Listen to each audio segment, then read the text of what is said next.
Buenas tardes, bienvenida. Retomamos las actividades de estas jornadas con el panel número 3, Principios y Presupuestos del Derecho Concursal del siglo XXI. Dirige el panel el doctor Efraín Hugo Richard. Los expositores serán Silvana García, abogada, magíster en asesoramiento jurídico de empresas, doctora en Derecho, profesora titular de Cátedra A de Derecho a la Insolvencia de la Universidad Nacional de Rosario y UCEL. Miembro correspondiente de la Academia Nacional de Derecho de Córdoba. Su tema, el principio de protección de vulnerables y el derecho concursal. Germán Gerbaudo, abogado, doctor en Derecho, profesor titular de la Cátedra B de Derecho de la Insolvencia en esta facultad, secretario de posgrado de esta facultad. Su tema, tendencias actuales respecto a los presupuestos objetivos y subjetivos de los procesos concursales. Marcelo Barreiro, abogado, doctor en Derecho, profesor de Derecho Societario y presidente del Instituto Argentino de Derecho Comercial. Su tema, relación de socios y acreedores en los procedimientos de reestructuración. Pues vamos a ir de lo general a lo particular. Marcelo Barreiro, Gerbaudo y la distinguida Silvana, perdón. Bueno, buenas tardes para todos y todas. Dos aclaraciones. La primera, no soy doctor en Derecho. La segunda, si me ven golpeado, alicaído y demás, hay objetivas razones acaecidas en la noche de ayer que me ponen en esa situación. Tendrías que aclarar un poco más. Soy de raza. Son las 16. Bien, dale. Bueno, la primera cuestión es agradecer a la cátedra, a la facultad, al Departamento de Derecho Comercial, la oportunidad de participar una vez más en actividades académicas que en este caso tienen la condición de ser preparatorias de las jornadas, de 22 jornadas nacionales de Institutos de Derecho Comercial que tendrán lugar en la sede de Pilar, del campus de Pilar de la Universidad Austral. Que organizamos con la Universidad Austral y el Instituto Argentino de Derecho Comercial. Una pequeña postilla sobre esto.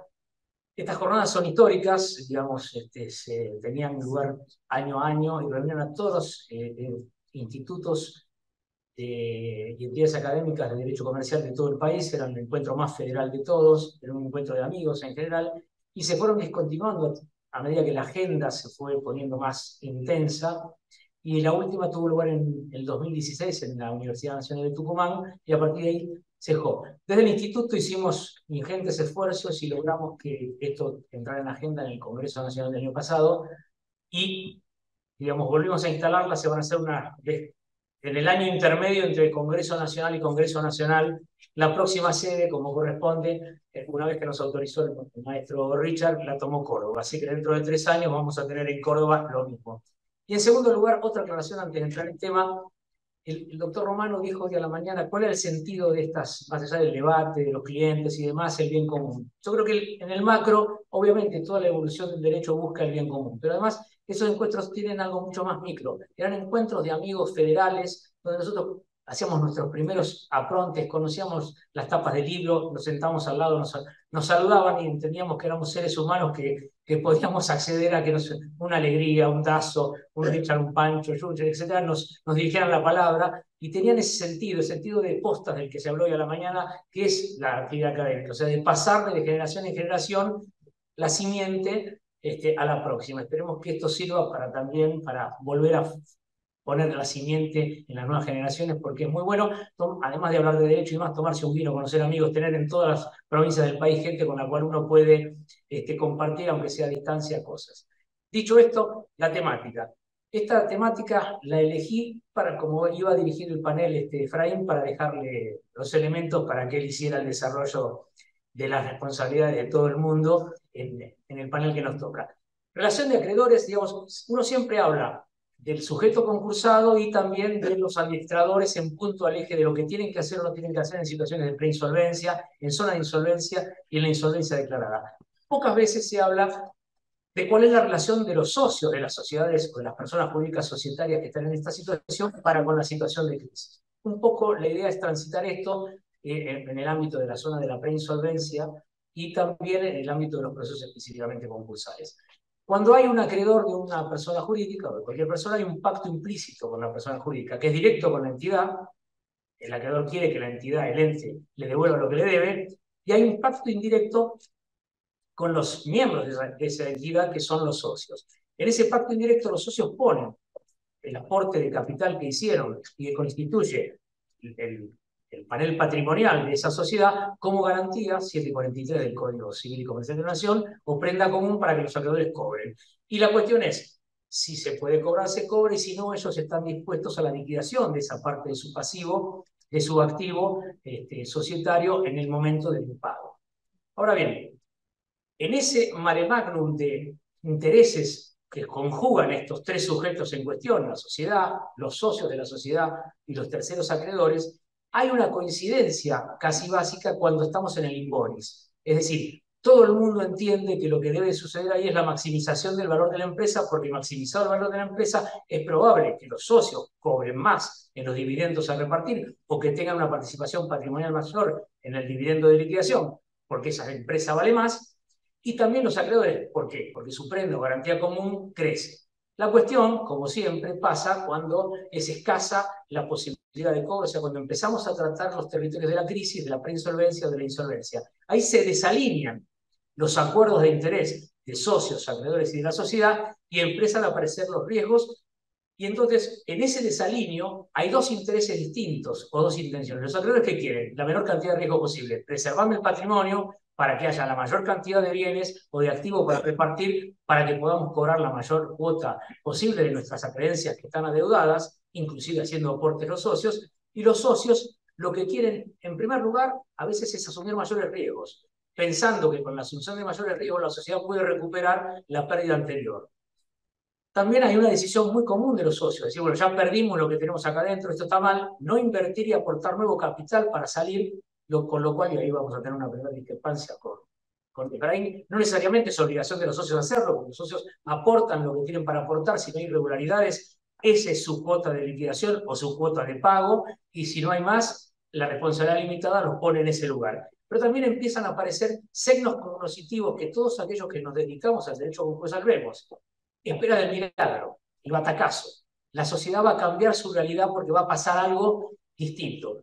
Que lamentablemente en la Argentina pasa. A veces hay transferencias de recursos tan grandes de sectores entre sí que muchas veces lo que parece imposible pasa. Pasó en el 91 cuando Caballo hace el acuerdo con las automotrices y la Argentina pasó de dejar de producir automotores a llegar a producir 700.000 en 2 o 3 años, con lo cual aquel que tenía una automotriz o un autopartista estaba destinado, alguna me tocó un concursar en aquel momento para quebrarla, y de repente a los 3 años estaban con excedentes, ¿no? A veces esos signos cognitivos que están en todas las teorías, digamos, o los análisis económicos y jurídicos del derecho concursal del mundo, en la Argentina a veces además se concretan en realidad. Es puro petróleo, digamos, sería el ejemplo, ¿no?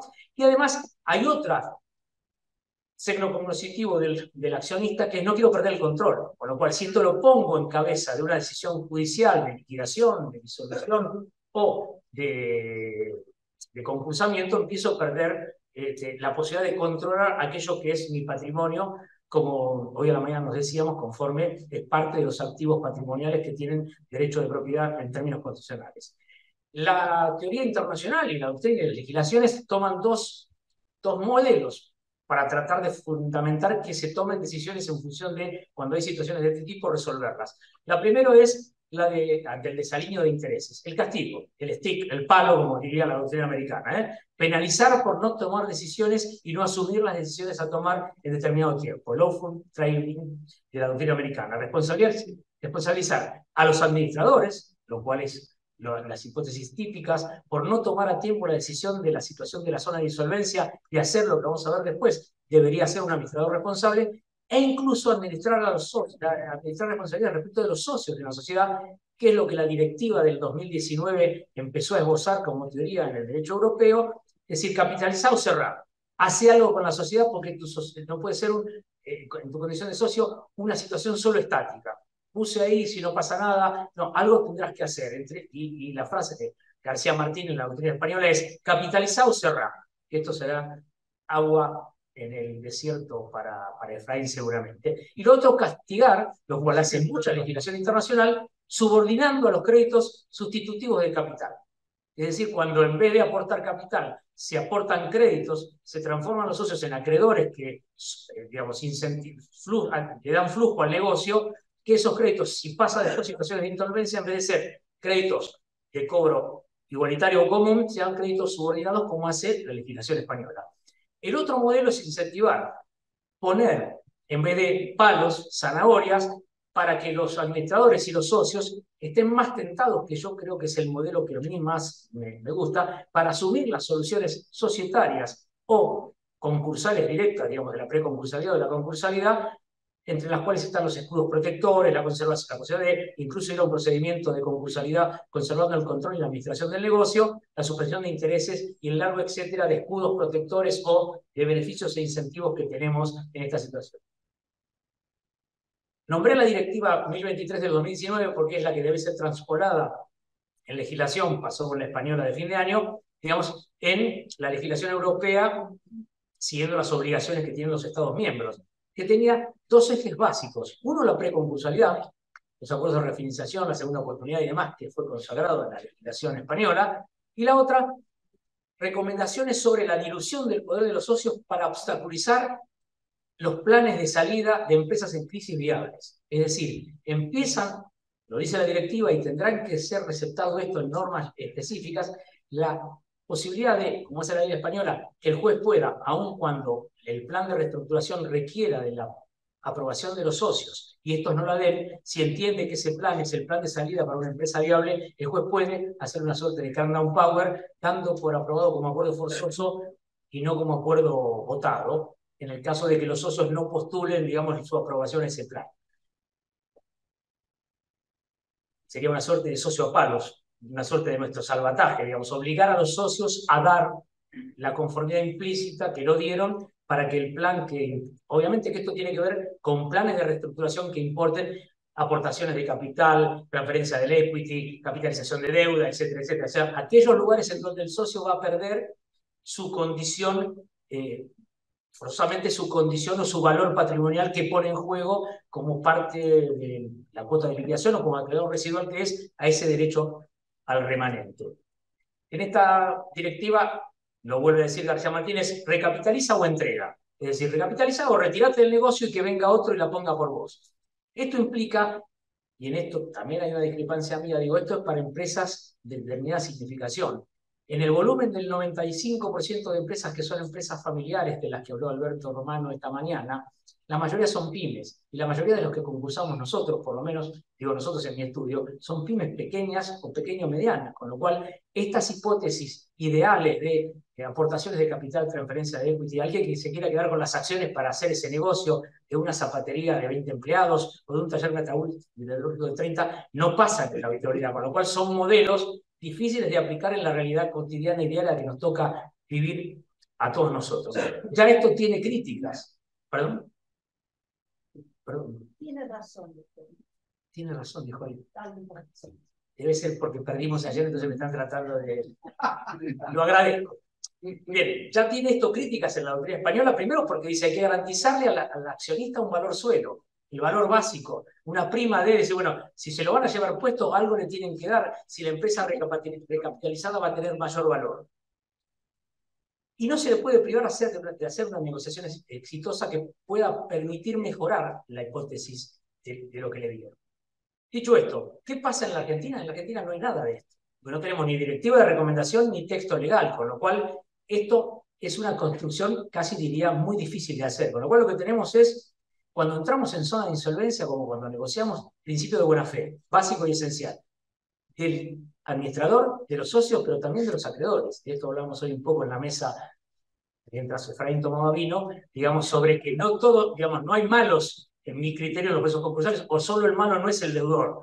Todos están buscando su parte, y en esa parte de buscar su parte, valga la redundancia, se conforma el interés colectivo concursal, que es la salida de la crisis, que siempre es mejor que la salida del mano a mano individual que ha fracasado durante siglos. Y lo que hay es deber de prevención, 1710, es decir, evitar el daño injustificado, adoptar medidas razonables para no agravarlo, que serían un poco las medidas preventivas de la directiva española, y estar justificado el daño producido siempre que sea un ejercicio regular de un derecho. Y ahí entiendo yo que ejercer el derecho concursal en tiempo y forma es el ejercicio regular de un derecho, con lo cual no estoy haciendo nada que deba generar responsabilidad respecto de los terceros, de los administradores de la sociedad, mucho menos de los socios. ¿Qué deberán hacer estos administradores? Y analizar los socios y tomar decisiones, algo que con Daniel Truffat dijimos hace muchísimos años, y es lo que le gustó al maestro Richard, que es poner la cuestión en manos de los socios en tiempo y forma. Es decir, vengo en la situación de preinsolvencia, señores, necesitamos reducir capital, capitalizar, aportar, traer plata, disolver, liquidar. Todo dentro del ámbito de la preconcursalidad. Planificar, dice el doctor. Dentro de la preconcursalidad societaria, o si no, instala un procedimiento concursal preventivo o liquidativo, que es también parte de la posibilidad que tienen ellos, digamos, los administradores y los socios, para tomar decisiones. ¿Cómo me queda? 3:51. ¿Y cuánto tengo?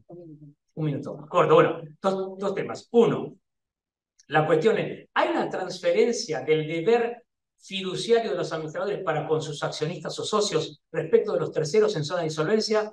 No. Argentina no tiene el modelo del mandato, no hay transferencia de deberes fiduciarios en mi criterio, sí hay una obligación de mayor cuidado, porque amplíe el elenco de aquellos que pueden ser perjudicados. Pero no hay técnicamente una transferencia de ese deber fiduciario que la figura del mandato trae. Y la obligación del administrador es alinear el interés de todos, los socios y de los terceros acreedores, al interés social, que es el que tiene a su cargo de resguardar. O sea, él no tiene que preferir el interés de los acreedores por encima de los socios ni viceversa. Lo que tiene que preferir cuál es la mejor solución para la sociedad.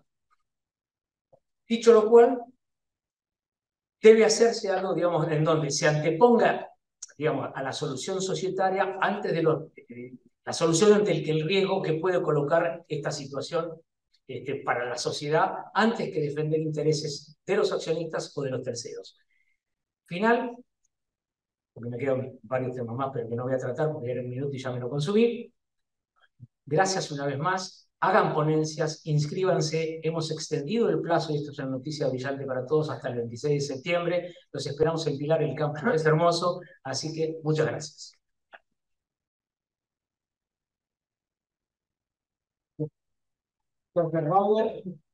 Bueno, buenas tardes a todas, a todos. En primer lugar, también soy hincha de Racing, me conocen, así que estamos igual con Marcelo golpeado. También, en primer término, de manera preliminar, expresar mi agradecimiento a los organizadores, a la Cátedra B de Personas Jurídicas, a la profesora asociada, doctora Gabriela Calcaterra, que me invitó, al Departamento de Derecho Privado Empresarial, ya veo uno de sus directores, el doctor Lisandro Abad, y también es un placer para mí estar presente en una jornada que se hace en homenaje al doctor Alfredo Althaus. Tuve el placer de conocerlo en gestión, estoy en gestión de la facultad de 2015, y bien se dijo hoy, todo un caballero. Realmente ha sido un gusto poder trabajar desde la gestión con usted.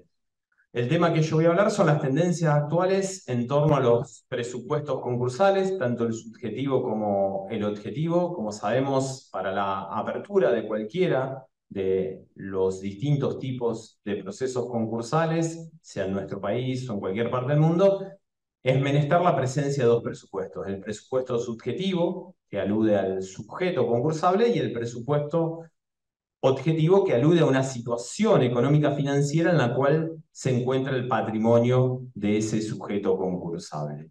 Ahora bien, en torno a estos presupuestos, que tienen una gran importancia, porque en definitiva son como los que delimitan la correcta aplicación de la ley concursal, se están viviendo cambios, están en crisis, están en constante transformación. Como alguna vez había dicho Ángel Rojo Fernández Río, el derecho concursal está en obras, y acá se ve claramente, tanto el subjetivo como el objetivo está en obra. Cuando hablamos de supuesto subjetivo, se alude a las personas o entidades a quien les es aplicable el procedimiento de ley en caso de insolvencia.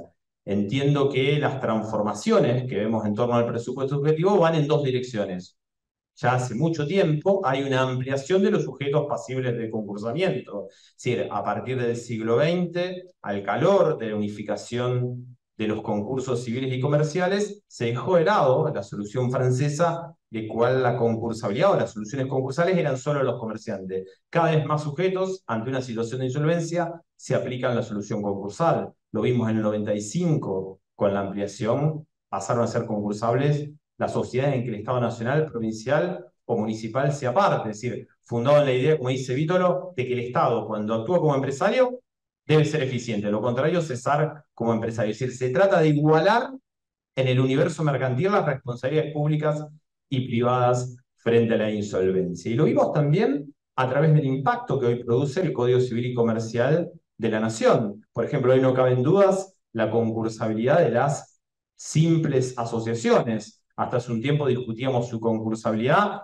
a tenor de una defectuosa redacción que tenía el artículo 46 del Código Civil, luego de la reforma a la 17711. Hoy no caben dudas, son personas jurídicas privadas, conforme al 148, inciso B, y son sujetos pasibles de concursamiento, con unas normas interesantes cuando hablamos de ese diálogo de fuentes. Por ejemplo, y que hay a tener en cuenta, el 191 establece que ante la insolvencia, si el activo no alcanza a cubrir el pasivo, norma que reiteradamente introduce el Código Civil y Comercial de la Nación, responden los administradores y los administradores de hecho. Lo vemos también ante la concursabilidad del consorcio. Desde el 69 se discutía aquel fallo de Mar del Plata si el consorcio era sujeto pasible de concursamiento. Hoy se cerró un debate y se abre un nuevo debate. ¿Es concursable el consorcio? Y si nos atenemos a la letra de la ley, nosotros lo hemos también sostenido en algún artículo, es persona jurídica privada, es sujeto pasible de concursamiento. No obstante, hay voces que marcan sus reparos, como Javier Dubá, porque hay una persona jurídica necesaria, es decir, el consorcio no me imagino que se extinga, que deje de funcionar, o que liquidemos los bienes comunes, liquidamos el ascensor y bajamos todos por la escalera. Bueno, uno de los cambios de esto, ampliar los sujetos, cada vez son más los sujetos. Y otro cambio muy importante, y que me toca como hincha de Racing, la particularización de las soluciones concursales. Eso fue la 25.284. Es decir, hoy ha entrado en crisis la idea de la unidad de soluciones concursales, la idea de un único proceso concursal para todo tipo de sujeto concursable. No sirve para nada que el mismo proceso que se aplica a Vicentín se aplica si yo mañana me voy y me concurso preventivamente. Hay que empezar a ver al sujeto pasivo y establecer soluciones concursales especiales. Lo hicimos con la 25.284, porque ahí entendimos que a una entidad que practica un deporte profesional, un club de fútbol, no le podíamos aplicar la ley concursal. Los sentimientos no quiebran. O sea, yo no me imagino siendo hincha de otro equipo diferente a Racing. ¿Y qué es la 25.284? No es un fideicomiso, es un proceso concursal especial de reestructuración. Los clubes que practican un deporte profesional, como se vive en nuestro país, no pueden quebrar, no pueden extinguirse la persona jurídica y liquidar el patrimonio. Puede pasar en España, quebraron clubes y se refundaron. Acá creamos una solución concursal a medida. Tenemos cuentas pendientes en esto. Un tema del consorcio. Yo me acordaba, cuando vi el consorcio, hubo las jornadas preparatorias en el 2015, el Congreso de Insolvencia, una ponencia de Gloria Torresi, que hablaba de particularizar la solución concursal para el consorcio. Bueno, el consumidor sobreendeudado, gran tema. No comparto la jurisprudencia de acá Rosario, que rechaza algunas salas de Rosario los pedidos de propia quiebra de un consumidor cuando no tiene un activo liquidable. Ninguna parte de la ley dice que tiene que tener un activo liquidable. El problema es nuestro. El problema es del legislador que no crea una solución concursal especial para atender ese tipo de situaciones. Por ahí vamos del presupuesto subjetivo, con más cuestiones pendientes que realidades. En otros países esto es normal, lo podemos ver en Colombia, lo podemos ver en Francia, con una solución puesta en la ley del consumo, lo podemos ver en Alemania, lo podemos ver en Estados Unidos. Ni hablar del Código de Bancarrotas, capítulos especiales atendiendo distintos tipos de sujetos. Es un derecho concursal que está transformándose. Lo que hoy hablaba Miguel, la universalidad. La universalidad yo también, como alumno del grado, la aprendí, universidad subjetiva objetiva. Hoy pasa a ser una universalidad subjetiva, empezar a pensar sus procesos concursales particularizados. Si yo no tengo problema con todo el pasivo, tengo con cierto sector del pasivo, ya no va más esa universalidad como las estudiamos en su momento, particularizar las soluciones concursales. Y en torno al presupuesto objetivo, y sí, acá también estamos en deuda.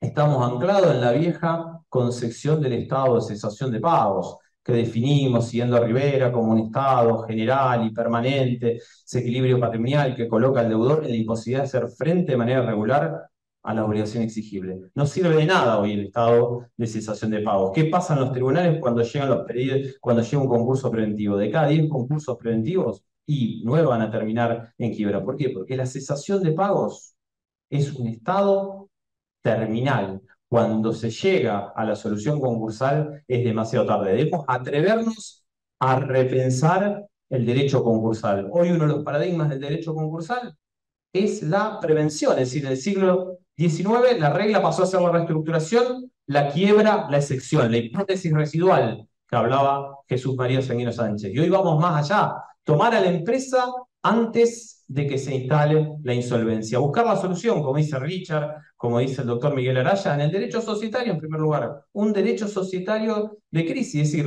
el primer instrumento para enfrentar la crisis es la ley de sociedades. Pensar la prevención de la insolvencia y empezar a pensar nuevos presupuestos objetivos, que nosotros poco avanzamos, lo único que avanzamos en el APE, con las dificultades económicas, financieras de carácter general, que hasta mucho tiempo se discutió, es algo distinto a la cesación de pagos, hasta que apareció Rullón en el 86 y dijo, sí, es algo distinto, es un estado intermedio entre la solvencia e insolvencia bien definida, pero nos quedamos ahí a mitad de camino. Es decir, creo que el derecho concursal está cambiando. Recuerdo alguna vez en un congreso, yo joven asistía, Marcelo, que dijo, si mis profesores de derecho concursal me escucharan las cosas que yo digo, saldría bochado de la mesa. Y bueno, sí, yo también me generé con un derecho concursal, no estudiado, pero bueno, pero me generé con un derecho concursal que esto era impensado, un proceso concursal particular. Tomamos un sector del pasivo. Hoy está cambiando el derecho concursal y tenemos que atrevernos a repensar un derecho concursal. Lamentablemente, la cuenta sigue siendo pendiente de parte del legislador y tiene que darse un debate serio sobre una nueva ley concursal para nuestro país. Nada más, muchas gracias.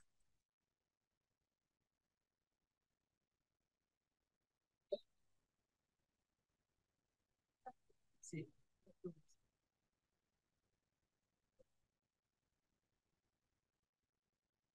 ¿Está bien? No. ¿Más cerca? Tampoco quiero aturdir porque hasta ahora estamos como... ¿Se escucha bien así? Sí. Bien, perfecto. Bueno, primero que nada, muchas gracias a Gabriela y al departamento y al resto de los organizadores por haber invitado a participar de estas jornadas preparatorias. Y muchas gracias por permitirme hacerlo también en el homenaje al doctor Althaus, quien no tuve de profesor, pero que todo el mundo conoce en la facultad por todas esas condiciones que han descrito durante toda la mañana, que son fundamentalmente condiciones humanas. Y bueno, mi tema tiene que ver mucho con la humanidad. No tiene casi nada que ver ni con la inteligencia artificial, ni con el derecho societario técnico, ni con nada de todo lo que se escuchó esta mañana. Así que es muy probable que no estén de acuerdo los societaristas. Se trata exactamente del principio de protección de vulnerables dentro de lo que es el ámbito del derecho concursal. Bueno, el principio de protección de vulnerables es un principio general del derecho que está vinculado íntimamente a los derechos humanos, que obviamente nuestro sistema jurídico consagra, defiende, protege a través de los numerosos tratados internacionales y convenciones suscritas. La Corte Interamericana de Derecho, en el caso de derechos humanos, en el caso Furlan, por ejemplo, dijo que el respeto y cumplimiento de los derechos humanos impone la protección de las personas en situación de vulnerabilidad. Y la Corte Suprema de Justicia Nacional, no hace mucho, en 2019, dijo que este principio de protección de vulnerables es un principio constitucional transversal a todo el ordenamiento jurídico, que integra también la garantía de la tutela judicial efectiva. En Fundación Educar, uno de los fallos que todos conocemos los concursalistas, se dijo expresamente, quienes son vulnerables precisan de una tutela específica. En el caso concreto, el principio de protección de vulnerables lo que impone es lo que se denomina un test de vulnerabilidad. ¿Qué es esto? Es observar y detectar a las personas involucradas, condiciones o situaciones de vulnerabilidad y ante ello armonizar la normativa especial que resultaría aplicable en diálogo de fuentes con las normas, principios e instituciones que surgen del bloque de la constitucionalidad. No vamos a profundizar en el concepto de vulnerable porque hay muchos conceptos dados al respecto y por cuestión de tiempo, pero digamos que la vulnerabilidad, como lo explica también la Corte Interamericana de Derechos Humanos, se puede vincular o a una condición personal del sujeto, como podría ser una discapacidad o una enfermedad grave, a una situación específica en la que el sujeto se encuentra, una situación de pobreza, de desocupación, de violencia de género. Y yo agregaría, esto es un agregadito mío, no lo digo en la Corte, que hay vulnerabilidad vinculada a circunstancias puntuales. ¿no? Podría ser la de un examen, un estudio médico. En todas ellas, todos hemos estado y nos sentimos seguramente vulnerables. Lo importante es destacar que no existe una vulnerabilidad a todo o nada. No existe una clase de personas vulnerables. No son una clase de personas. Y es un concepto dinámico, contextual, y que debe ser analizado en la situación concreta, teniendo en cuenta el entorno social. Ahora, este test de vulnerabilidad del que estamos hablando, ¿incluye al ordenamiento concursal? ¿Tiene vigencia el principio de protección de vulnerables en el derecho de la insolvencia? ¿Hay que proteger a los sujetos vulnerables? Bueno, este es el debate que queremos instalar desde hace tiempo. Hay una tendencia de los concursalistas y también creo que de los societaristas a pensar que el derecho de la insolvencia es insular, que está al margen del bloque de constitucionalidad y del nuevo sistema de fuentes. Por eso es que, más que desde la ciencia del derecho, el apoyo a este principio protectorio ha venido de la mano de la jurisprudencia. Que fue además teniendo una evolución particular. En un primer momento, esta protección de vulnerables se asoció o se enfocó a los acreedores concursales. Y se inició, todos lo debemos recordar, con el reconocimiento de la categoría de los acreedores involuntarios. Pero pronto se fue observando que podía no coincidir y podía resultar hasta disociada la condición de vulnerable e involuntario. Podrían existir acreedores involuntarios que no son vulnerables. De allí que por eso la protección se fue enfocando hacia los acreedores vulnerables. Ahora, este proceso de reconocimiento estuvo siempre sujeto a tensiones y lo sigue estando, y cuestionamientos. El primero de ellos es que afecta al tratamiento igualitario de los acreedores. ¿Por qué? Porque alteraría el principio de la paridad de trato sin una causa legal. Pero eso es así en tanto y en cuanto permanezcamos apegados a una concepción tradicional del principio de tratamiento igualitario de los acreedores. Y eso no es así hoy, porque este principio ha sido, por un lado, flexibilizado. No solamente se tiene en cuenta a los acreedores, se tiene en cuenta otros intereses como los trabajadores, los proveedores, los clientes y hasta el propio deudor. Y por el otro lado ha sido resignificado justamente por la influencia que han tenido los tratados y convenciones suscritas, ¿no? De lo cual surge que la igualdad debe aplicarse en igualdad de condiciones. Y si hay una desigualdad estructural, es preciso administrar tratos diferenciados. Por eso, la paridad de trato se entiende hoy, como enseña el profesor Barreiro junto con Truffat, como el derecho a no ser indebidamente discriminado. Otro cuestionamiento que se hace a este tratamiento, al principio de protección de vulnerables, es que, a garantizar este principio, es que conmueve el sistema legal de privilegios concursales, transformándolo en impredecible. Bueno, en primer lugar tenemos que tirar por el suelo el mito de que el derecho concursal es un sistema cerrado a privilegios, porque el propio sistema concursal remite a numerosos otros ordenamientos, el Código Aeronáutico, la Ley de Navegación, la entidad financiera, etc. Por otro lado, el sistema de privilegios no puede igualar a los sujetos vulnerables con el resto de los acreedores porque hay desigualdad estructural. Y en este caso, lo que hay que cumplir es la manda del artículo 75, inciso 23 de la Constitución, que dice que impone tratos diferenciados. La jurisprudencia lo dijo en el primero de los casos más conocidos, que fue González Feliciano.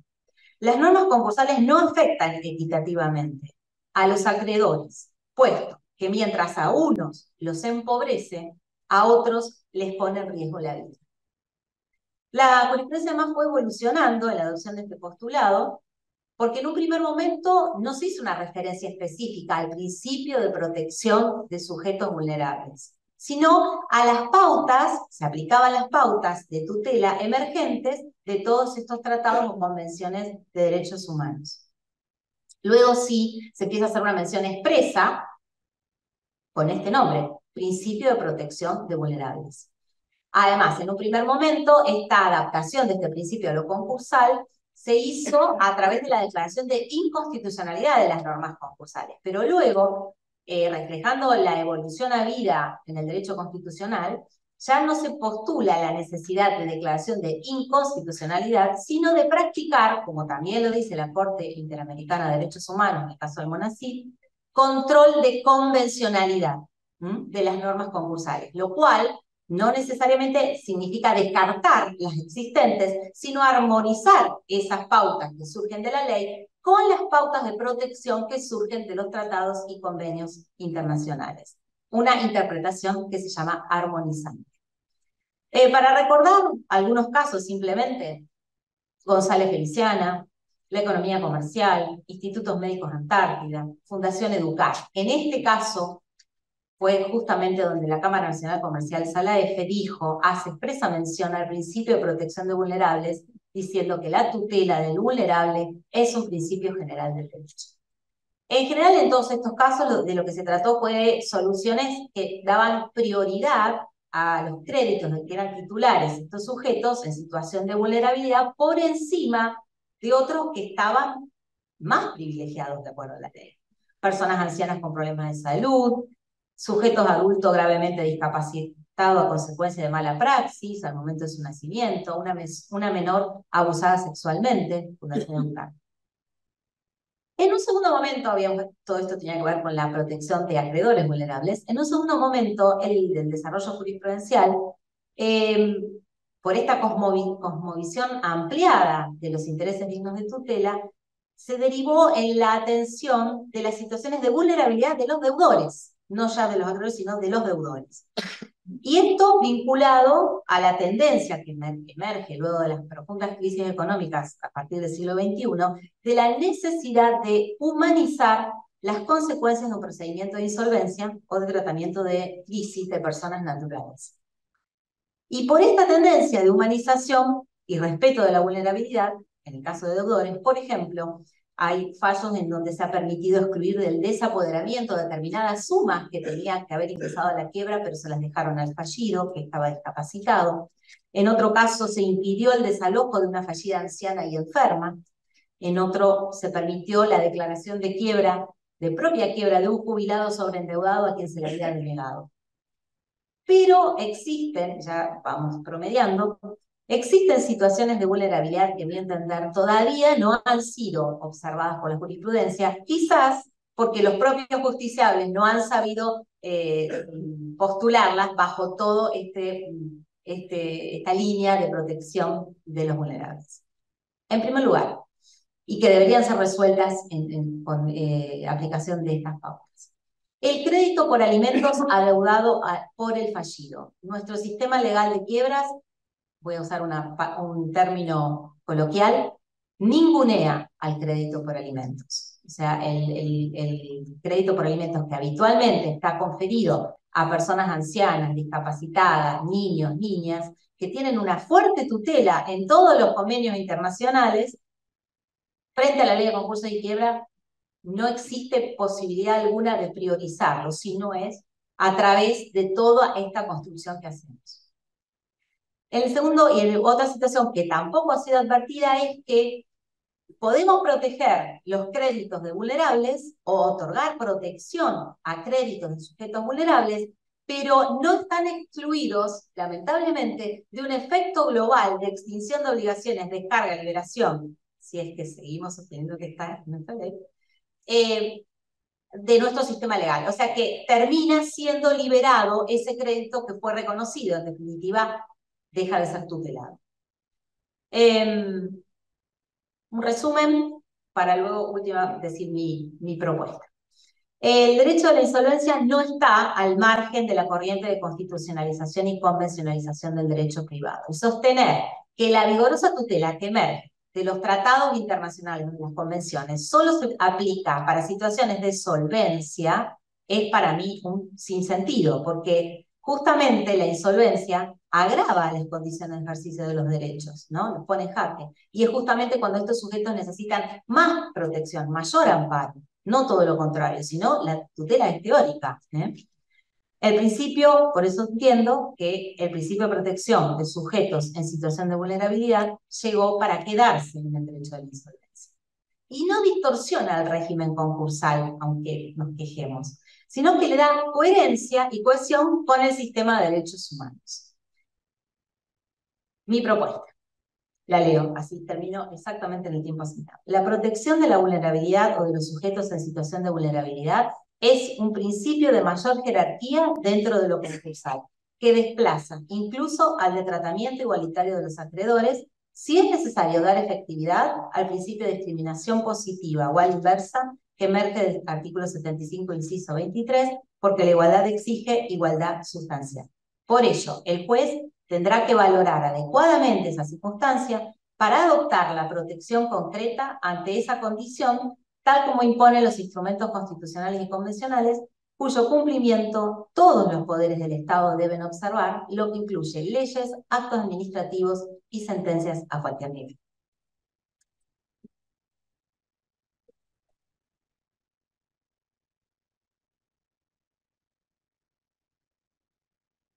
Bueno, son las -5, teóricamente, a las 10. Lo único previsible de lo que yo voy a decir ahora, que no sé qué voy a decir, es que voy a terminar a las 10. No sé si es porque, por razones de mi edad, que creen que estoy un poco muerto, se han dedicado a fustigarme.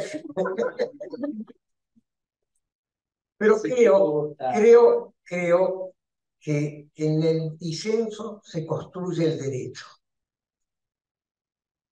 Y es lo bueno que tenemos. Dialogamos, nos escuchamos y acercamos posiciones. Yo creo que hay algo muy claro que defender, particularmente en la Argentina de hoy, que es la conservación de la empresa, al margen del instrumento jurídico que la rodea, sea que la lleve adelante una persona individual o una persona social. Este es un eje. Advierto de muchas de las cosas que se han dicho, estamos todavía trabajando sobre el mundo de las relaciones de cambio que se construyó el original Código Civil Comercial, y todavía no se atiende adecuadamente a un sistema de las relaciones de organización, algunas personificadas y otras no personificadas, como se señaló esta mañana.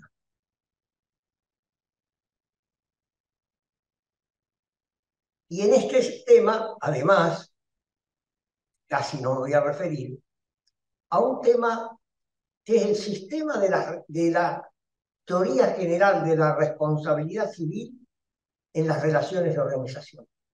Se sigue pensando con el viejo sistema.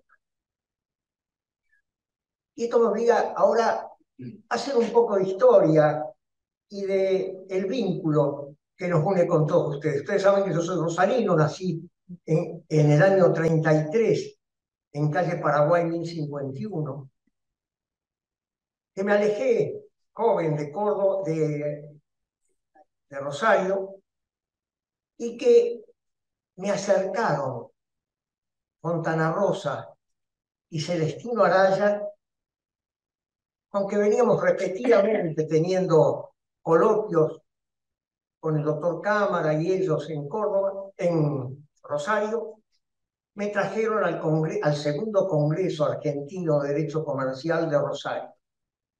Ahí me adoptó Alperín y almorzábamos todos los días con Vergel, Lepera, Alberti y Samenfeld. 4 almuerzos inolvidables. No estuvimos una semana, estuvimos 4 días acá.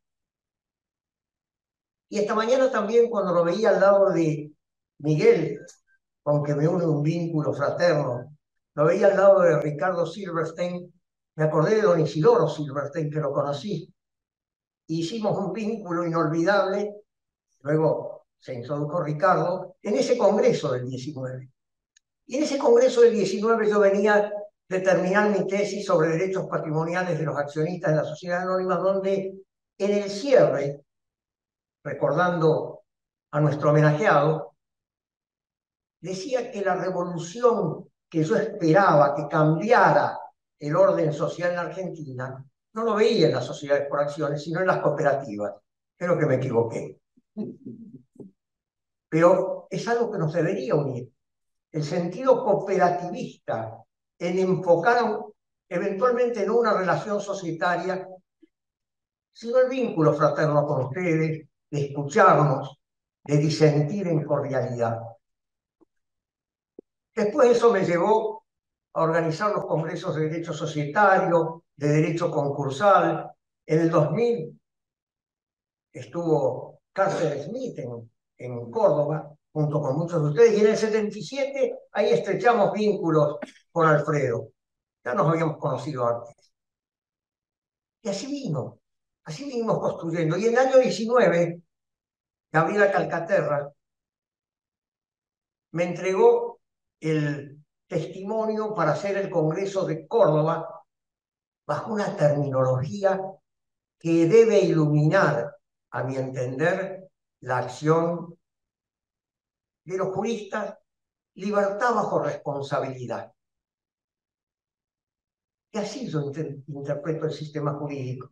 Se apoyó en principios y presupuestos del derecho concursal del siglo XXI. Si yo acabo de decir, soy societarista, ¿por qué me han dado esta encerrona para que me critiquen? ¿Qué hago acá? ¿Por qué estoy acá? Debe ser porque soy algo disruptor. Hay un tema, vos lo has tratado, Fernando, que es las crisis de las sociedades. Este es un tema no tratado. En concurso se enseña el APE o el proceso concursal, no de lo que hoy se habla en el mundo, que es la preconcursalidad. Vos lo marcaste y te agradezco que lo hayas hecho.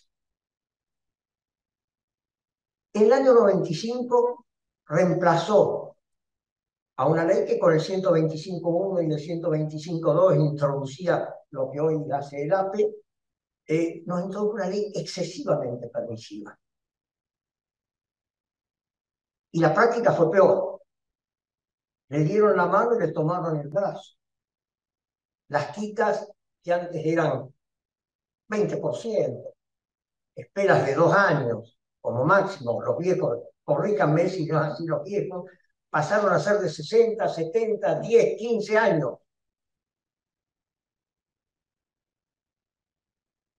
Y algunos, por ahí lo dijeron, hablan de socios a palos, y yo diría donatarios a palos nos generaron. Sobre todo esta mañana, cuando se hablaba de que la sociedad era propiedad de los socios. Entonces, los donatarios son los socios, los beneficiarios son los socios, y así lo entiende la AFIP, que cobra, difiere, pero cobra con las quitas. Conservación de la empresa, no necesariamente de los socios. Esto lo han dicho todos, provincial y Cámara.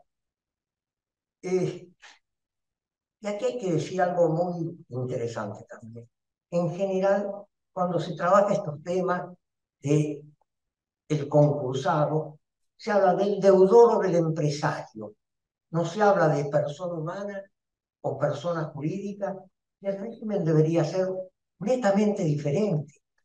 Todo lo que yo acepto para persona humana, coincido contigo totalmente, es más opinable si es una persona jurídica, porque si no le pagan al discapacitado porque no hay fondos, estaríamos frente a una situación de infrapatrimonialización y quizás se podría tocar el timbre de algún responsable que haya ayudado a generar el daño usando indebidamente la herramienta social. Ahora, permítanme recordar algo, creo que se ha dicho, pero quiero afirmarlo.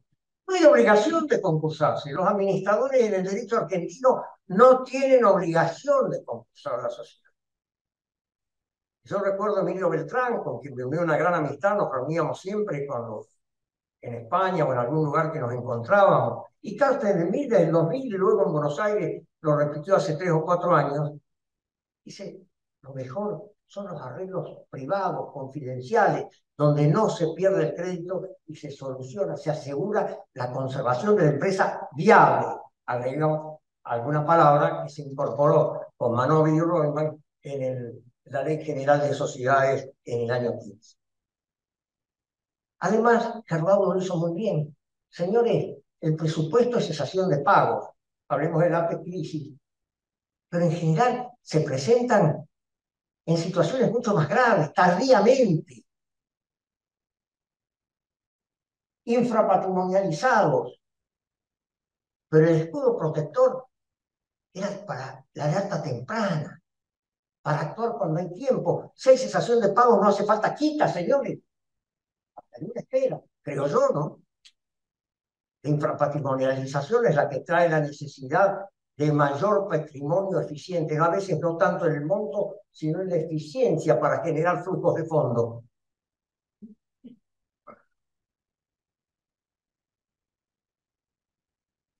¿Qué hacer? Y yo creo que hay que empezar a hablar de nuevo de dónde, si hay una preconcursalidad. Y la ley del 72, yo no discuto que no sea conveniente reformar. Siempre, cada año, frente a crisis, frente a situaciones, hace falta afrontar una reforma. Pero mientras tanto, conformémonos con lo que hay. ¿Cómo clamábamos por algunas reformas durante la crisis y no pasó nada? No pasó nada porque hubo sensatez. Se renegoció el 1011, 1111, que se renegoció. Hubo buena fe. El tema es cuando se intentan transmitirlo. El riesgo causal del negocio al que se accede por libertad, generando libremente una persona jurídica, no puede ser transmitido luego a los acreedores, salvo que sea en algún negocio participativo, un préstamo participativo. El Código Civil y Comercial nos alertó. El artículo 150, no es una isla, todos estamos de acuerdo ahora con su FAT, hemos mantenido unas fraternales disidencias, ¿cuánto? 11, 12 disidencias, extraordinariamente donde yo me he enriquecido y creo que él también. Y ahora estamos unidos en los conservatorios, dirigimos juntos una serie de cosas. Hace falta sensatez. ¿Perdón? Sentimiento, bueno. Yo diría saber que hay que cumplir. Yo tengo miedo de una doctrina permisiva que alienta a los administradores a cruzar la raya roja. Yo quiero alertarlos que no sean responsables para que no crucen la raya roja. Un poco lo que decía Barrero recién, que informen a los socios y les transfieran eventualmente la responsabilidad a los socios de que tomen la decisión de lo que hay que hacer. ¿Qué dice la ley de sociedades? Las directivas europeas del año 19 marcaron alertas tempranas. ¿Hay alertas tempranas en la ley societaria? Sí, la memoria. Bueno, primero, la contabilidad. Revisemos normalmente los concursos, algunos muy importantes, 2 o 3 años sin balance, los libros encuadernados que se queman. ¿Ustedes alguna vez han intentado quemar un libro encuadernado? Se chamuscan los bordes. En una inundación se llevó los libros. Debían llevar salvavidas, que las olas se los llevaron. Me las han hecho muchas veces en el estudio y yo estoy bajo secreto profesional, no me cuenten más nada. Bueno, ¿dónde estaba? Alertas tempranas, la memoria. La memoria que normalmente no se hace, pronostica, obliga a pronosticar qué piensan que va a ocurrir en el año. No pidamos magia a los administradores, pidámosle simplemente diligencia. Este es el sistema no del mandato, este es el sistema de la representación orgánica, señor. Y luego, las causales típicas para no cruzar. Pancho está entusiasmadísimo, seguramente opinando en contra mía. No, porque te veo conversar, por eso nos divertimos, Pancho. Estoy tratando de divertirnos en una cosa que extrae. Esto nos llevó en el año 12 con Juan Carlos Veiga a hablar del contraderecho, las costumbres contraleyes de las prácticas procesales. ¿Cuáles normas imperativas hay en la ley? Tanto en la ley de sociedades El uno ilumina las causales de disolución en la litigación, que están también en la SAT, que remite justamente al sistema general. ¿Y cuáles están en este sentido? Imposibilidad sobreveniente de cumplimiento del objeto social por razones económicas, patrimoniales o financieras, y la pérdida total del capital social. El único país del mundo que tiene que llegar a la pérdida total. Claro que un balance, si da pérdida total, no necesariamente dice que hay ineptitud de la sociedad, porque puede ser nada más que por razones contables. Pero obliga, es una alerta temprana para analizar si la pérdida es meramente matemática o es funcional, en el sentido que lleva no solo a una cesación de pago, sino a una infrapatrimonialización. Y las soluciones imperativas están en el artículo 96. Va a decir, bueno, pero la quita está en la ley de concursos. Sí, también hay reorganización de sociedades que no es para una persona humana. El 43 es una lista, pero el 96 indica claramente cuáles son las opciones. Y la sanción en el 99, señores, en muchísimos casos últimamente estamos viendo responsabilizar por el total del pasivo a los socios de control, que a su vez eran administradores, en los casos últimos que vimos. Pero nadie cita el artículo 99 de la Ley General de Sociedades. De esto vamos a charlar en las jornadas de instituto, que impusimos en el 92, en el primer congreso de Huerta Grande, el primer congreso iberoamericano, 80 extranjeros, hasta un japonés. Y trabajamos, ¿saben cómo? Con carta, con estampilla, o con línea fija, con operador que nos decía, España tiene 3 horas de demora, ya le interesa, ya lo llamo. Miren lo que tenemos ahora para organizar. ¿Y qué se dice sobre la capitalización? Bueno, me parece muy bien. Yo tuve un gran gusto el año pasado en España, perdón, en Roma, algunos, creo que vos estabas, Marcelo, hablando justamente de este tema, me lo habían dado el tema, con Rojo, con Alessandro Nigro. Hablé de un libro del año 19, de Ascensión Gallegos Corcoles, y de repente se armó un lío en la sala como si estuviera Pancho y vos, Holland, ahí estaba la autora. Y este año, acá, esto es una primicia absoluta, en un tribunal Jesús Quijano, Miguel Raspal, que está enfermo, se ha excusado de no estar acá porque está enfermo, y yo, para el Congreso de México, primer premio, Asunción Gallegos Corcoles, con el tema Equity, Debt Equity Swap.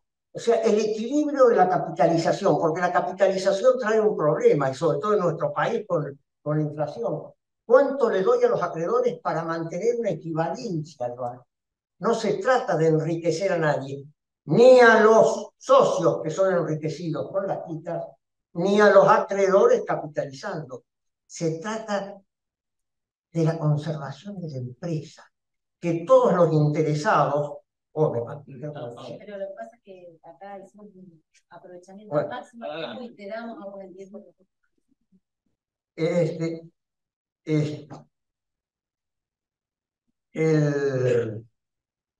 Me trabé. Bueno, la capitalización es hoy lo que se discute. Es el tema. A la sociedad, al mundo, no le interesa que le interesa que los emprendedores, en todo caso, estén protegidos por la idea, aunque no sean dueños, aunque sean solo apoyados por la sociedad. Y en esto hay, ustedes saben, unas herramientas financieras extraordinarias que se abren hoy. Mis nietos están en eso. Yo los invito a que empecemos a transitar un campo nuevo, como esto que Gabriela me encajó en la mesa concursal cuando yo esperaba que me pusieran en la mesa societaria. No, usted sí, querida, pero usted sí. Perdón, no es un problema de nominalismo, es un problema sustancialismo. Tema, no las personas. Con Marcelo, ¿desde cuándo venimos dialogando de este tema? Muchos años, pero decime, ¿nos vamos acercando o no? Vamos puliendo. Yo creo que cuando llego cerca tuyo, vos ya te fuiste. Es lo que me pasa. Ya no me acerco más. Bueno, y en este punto yo quiero cerrar con un homenaje a un maestro que es representante de la Escuela del Litoral, Alfredo Alhaus, un hombre de perfil muy bajo, tranquilo, aparentemente afable, férreo en sus opiniones, pero sabe escuchar, sabe dialogar, y es una persona muy querida.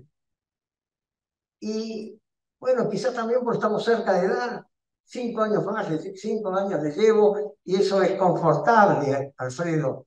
Es confortable ver cómo todavía seguimos pensando y seguimos tolerando las disidencias, porque así se construye el derecho.